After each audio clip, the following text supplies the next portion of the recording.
La conjonctivite, une infection inflammatoire affectant les yeux, parfois bénigne, se manifestant par des rougeurs oculaires, une baisse de la vision, la sensation de grains de sable sous les paupières et la présence persistante de sécrétions oculaires, communément appelées croûtes de sommeil. Selon le professeur Amassago Dunyon, ophtalmologiste au CHI-UOTA, la maladie est transmise rapidement de personne à personne parce que la plupart du temps, les gens ne se rendent pas compte qu'ils ont affaire à la conjonctivite appelée Apollo.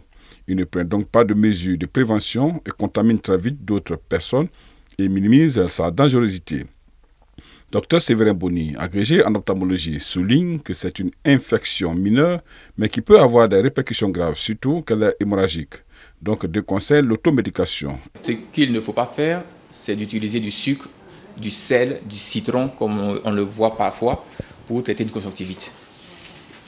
Il faut simplement utiliser de l'eau. De l'eau pour laver les yeux matin, midi et soir, en attendant de rencontrer l'ophtalmologiste.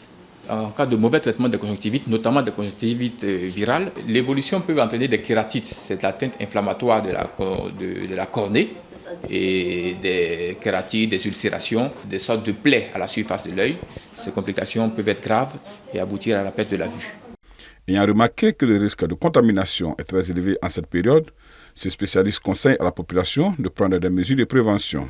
Chaque fois que nous sommes amenés à toucher un objet qui est touché par un malade qui a déjà la conjonctivite, nous sommes susceptibles d'être contaminés par ce transfert-là. Il faut éviter de se toucher les yeux, aussi bien pour le malade que pour son entourage. Si la contamination vient d'un enfant en milieu scolaire, c'est l'éviction scolaire pour au moins 1 à 2 semaines.